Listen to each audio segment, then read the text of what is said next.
Hello, you lovely people. Welcome to my channel, or welcome back to my channel if you've been here before. My name's Kirsten. This is where I art and craft, and this is where today I'm going to show you the treasures from my holiday. Those of you who have been around for a wee while will know that I had a bit of a mishap on holiday, and the car's still not fixed. A rock hit the car, shattered the windscreen. Car's still not fixed, but it is now at least not 500 miles away on another island. It's now 20 miles away, just down the road, and we were able to go and collect our things from it. So that included all my finds that I had to leave behind. This is the first one I've got to show you. I love collecting bits of metal. This is just absolutely, I love the fact it's still got some colour. I think this is probably from a tin can, because it's quite thin, although it's quite secure as well, but it's because it's got clearly had paint on it. So that's my first one, and I have got some more bits of metal, but I'm going to show you what else is in this box first, because the other bits of metal are bigger and downstairs. First of all, let me tell you about this. We went into a shop and I went, "Oh, isn't that nice? That would be great for collecting my beach finds." And my husband just went, "From which beach on what day?" Because he reckons this wouldn't be big enough for my beach finds, and he does have a point. However, for now, it's going to be these beach finds are going to go in there, and we'll see what happens after that. What I might do is it might end up being the ones that I'm going to use in journals and stuff, because some of the beach finds I find to use in journals, some of the beach finds I find to put in. I have a printer's case that has bits of beach finds in it. Some of the beach finds just end up never being brought out of a drawer again, and yet I still come home with loads of them. Let's start with, I think it was day 7, when I did the Dance Macabre, or was it day 9? And these skeleton rib bones. I've never collected these before, but I was so fascinated by them. I mean, a lot of them aren't really ribs at all, because they're not worn down enough. I also collected some more limpet rings, because you can't get enough limpet rings. What I might end up doing with the ones that I don't use in my journal for Creep On this year, I don't know. Maybe I'll use them in the journal for Creep On next year. I've not made a journal though this year, have I? I've made a kind of folio thing. Right, so that's that. Then we have, look at this, an enemy shell. This must have been a big anemone as well. You could tell the beautiful scalloped edge you get on these, and you can see how the growth rings. Beautiful bit. As I say, that must have been a big anemone. I've got, this must have been a big clam as well, when you think that that's just that bottom bit of it. Must have been about the size of my hand. There's another big, oh, here it is. This must have been a big clam as well. This is just a little bit of razor shell. This is a bigger bit of razor shell. This is a bit of, I don't know what, it might even be bone, because it's holy like that. That tends to be a sign it's bone rather than shell. It could be a shark, it could be a dolphin, it could be any of the kind of marine mammals that are around. We've got a little, I don't know why I've picked up that, because there's nothing special about it, and not the kind of thing I would normally pick up these days. I love these little ones. I'm not going to tell you what I call them. This is another bit of an anemone, and another bit of an anemone. Is that all the bits of shell? We've got another bit of that's a bit of clam shell. Smooth, small, but this is a tiny little pebble. These tiny little pebbles are quite good sometimes for journaling. Look at this bit of seaweed. I've never seen a bit of seaweed go white and stay relatively pliable. I mean, it's a bit kind of paperish, but normally they go very brittle and you can't really use them. But that would be able to be, actually, maybe I'll use that in creep-on at some point. I'm going to put that in my creep-on box. This was a little bit of coral. I only ever pick up coral that's been washed ashore. There's a lot of coral around the Orkney beaches, so you quite often get wee bits of coral washed up. I've got another couple of little stones there that I obviously quite liked, another couple. And another couple that's like big as I quite like that one. I do have, oh no, I don't know where they are. I haven't found them. Another bit of razor shell. It's the kind of flatter bits I tend to go for when it comes to shells. Let's have a look. I got lots of pottery.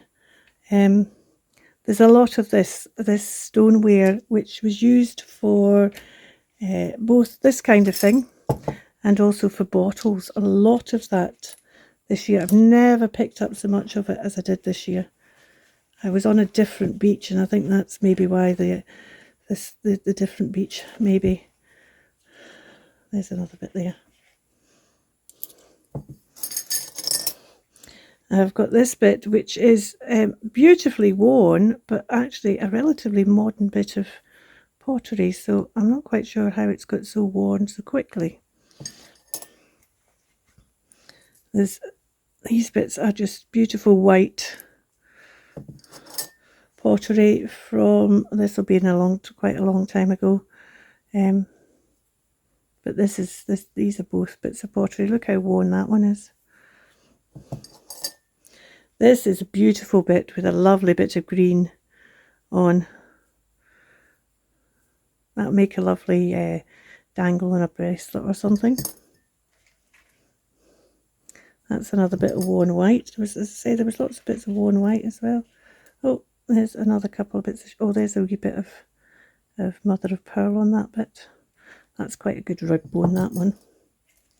And there's another wee bit of shell.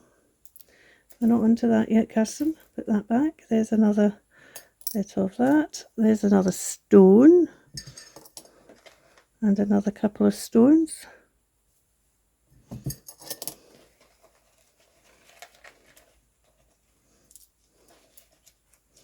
And another stone. Look at this. Isn't this pretty? That's a bit of pottery. And a bit with some blue on it. And this one is glazed one side and not the other. That's a stone. And these are another two bits of pottery. Then onto the glass. Most of this all came from the one beach. So we've got various colours of blue there. We've got some green. And we've got some clear. And we've got this. This is a more modern bit. It's not quite frosted, as you can see. And there's some more bits here. And then we've got a tiny bit. You very rarely find the dark blue like that, but there's a tiny bit. The beaches I go to, normally, the normal beaches I go to, you don't tend to get a lot of the white either. You get a lot more pale green than I did. You don't tend to get a lot of white. This colour, this very pale blue, you don't tend to get. It tends to be a kind of slightly lighter green than that in the beaches I normally go to. So it was nice to get some different colours. Oh, there's another bit of the white, clear, and another bit. Because it would have been clear glass that's just with the rubbing of the tide has ended up going white. These bits of stone are interesting. Well, this was just a really, can you see how that's glistening so much? It's clearly got a lot of pyrite in it, but only on that side. So I think it's, the pyrite has split. I think that's there is another line of pyrite, but it's just because it's split on that line of pyrite. It's just so lovely. It looks like somebody's taken over some glacial paste and just put a layer of glacial paste over it. But that's the actual stone. And as I say, there's another line of pyrite there, and if it's snapped in that, but there's a bit showing on this side, but if it's snapped on that line as well, you'd have had a kind of glittery bit like that. That's not going in the tub. Neither are these two. Look at these. These are two that kind of match. They're almost the same size. They're square. And so I'm going to try and do some kind of journal out of them. I don't know how. I'm needing to think about that. I might have to do something like epoxy resin, some leather on the back or something. I need to think that through. I could, this one's very thick, and because it's clearly a sandstone, if it'd been too like this, I would have been tempted to drill holes, but I don't want to. I think if I try to drill through this, there's a chance it might, I know it doesn't look like it, you know, big bit of, but there's a chance it might crumble if I tried to drill it. So I need to have a think about how I'm going to do that. That one would be the back cover, this would be the front cover, and then it wouldn't have a lot of pages inside it, but it was just, I couldn't believe it. I thought, oh, I'm going to try and make a journal out of them. So that, they're not going in there either. Apart from this, I don't want to squash the other bits in there. I'm now going to insert my other metal bits, which are downstairs, and then we'll come back to the craft desk to have a look at my finds from the bookshop. So these are, I've got one more bit to show you other than these. We have, this is a ploughshare from a small plough. How fab is that? There's a bit of very rusty tin that will be of great use. This is fabulous. It's about 20 inches long. I'm going to clean off the loose rust, and then I'm going to use it to hang things on. I'm going to attach it to the wall and use it to hang things on. Love this. Need to move this off here. This is a beautiful rock with some pyrite running through it. That might just be end up for decoration. And then under here, look at this. Look at this. Fabulous. Fabulous. So that's it. That's my metal bitties. Back to my craft desk. We have 2 piles of books from the bookshop. This bookshop, the books are pricey. Some of them are overpriced. Some of them are pricey because of what they are. It's not your traditional second-hand bookshop. However, they do also get rid of the stuff that they can't be bothered selling. So these books were free, which means I was happy to pay the price I paid for these. And there's some maps as well. Let's start with these. Basically, I bought this so that I have a new book for my glue and a cover that's of a nice size if I want to make a wee book, or I might end up pulling that apart. Again, this is a nice size of book. I like the spine, although it's kind of faded a bit, but it's a nice size of book to make a little journal out of, so I can see myself maybe using that. And again, this is a nice size if I don't want a full-size journal. This is a nice size. It's also quite nice print inside it for maybe grabbing some words, and has this lovely, I know it's got a name on there, but it's still got this lovely fly page to use as well. So they were my freebies, quite happy with them, and they meant that spending money on these was okay. Although these first 3 I didn't spend a lot of money on. I don't think he realises what he has there for the journaler. These only cost me £2 each. Now they're tiny little books, but look how pretty those covers are. I mean, even if I take them apart, Alfred Lord Tennyson is what that is there, by the way. Even I take them apart and just use that as a piece on a front cover, even if I don't make a journal with it of its own right. It's just lovely. So I've got 3 of them, but it's full of poetry, and the paper, look at the paper. The paper has been torn when it's been put in. What I think's happened is, what used to happen quite often was on books that were done, this is 1896, on books that were done earlier, like 1896, what they would do is they would fold the pages and put them in, and the printers didn't cut and separate the pages. It was up to you when you bought them to separate the pages. I suppose the thing is, he might have bought these hoping the pages hadn't been separated, because they're probably worth money. But I just love the fact the pages have been separated, and some of them quite raggedly. But I've also now got all these wee bits of poetry I can maybe use places as well. So I got 3 of these, so I'm delighted. £6 for all them. I know that if that was one book at £6, I might have gone, oh no, I don't think so, for the poetry and the paper. But because I've also got the covers, very happy with them. This was a bit expensive, but I was happy to buy it because it's a cloth back map, and I love cloth back maps, so I buy cloth back maps whenever I can get hold of them. I like the way they tear for going in journals and things, and this is of the Orkneys, so it might never be torn up anyway. And this, I think, this is the 1951 census. This is 54 it was published, although it was a 51 census. But for a junk journaler, you've got these pages of almost typewritten. It's fabulous. Look. And then you get onto tables and things. I just love it. This is going to be great for pages and things. Now, the fact that this is the census means that actually this is public information. And I need to check the copyright.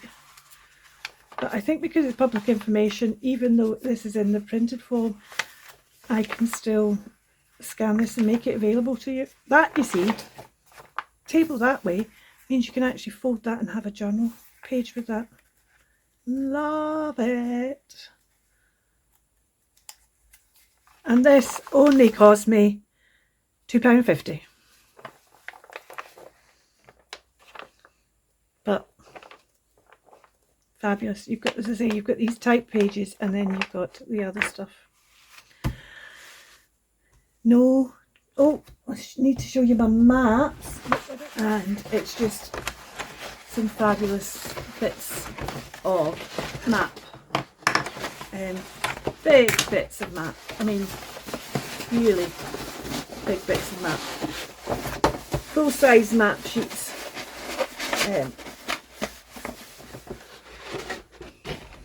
And this here is one of the famous things about the south of Orkney is the Churchill barriers, and this is before the barriers were put up. Those of you who saw my treasures from Orkney last year will know that I also visit a button shop when I'm on Orkney, and this is this year's hoard from the button shop. It's not just a button shop, it has lots of things. The buttons is a total in a wee corner in a lovely set of old drawers, and I did say to her, I said, does anybody else from me ever? She said, oh yes, lots of people come in and just go for the buttons like you do. So I buy some buttons, and basically I buy buttons that I'll use in junk journaling, although sometimes, like this one, I just fall in love with a button and think, oh, I need to think what coat or what bit of clothing I might put that on, because that's just rather special, that one. There's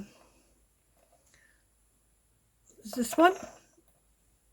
Look at this with the face in it. There's a couple of those. I think I've got 2 of those. Yes, there we go. Look at those. How wonderful are they? They are fabulous. There's another just button and another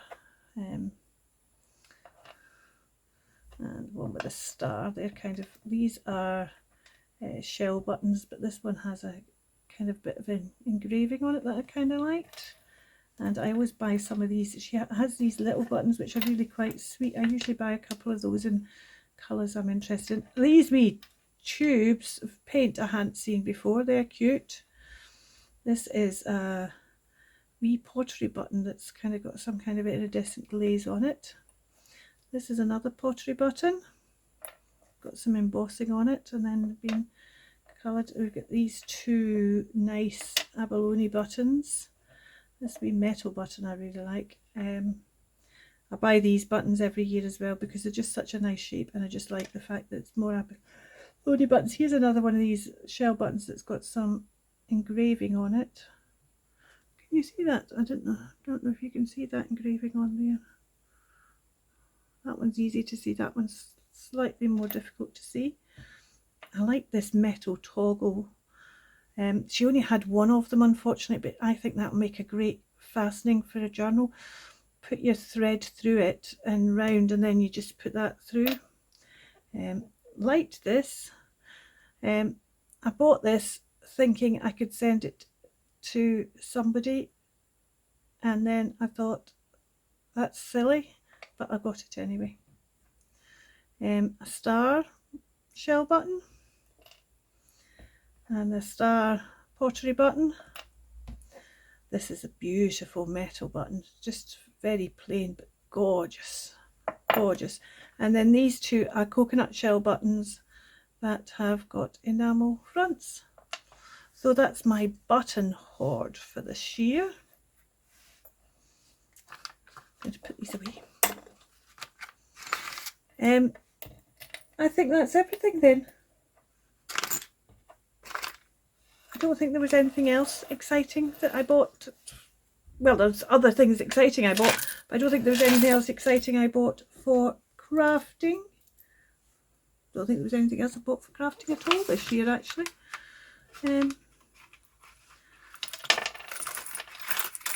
So thank you so much for watching.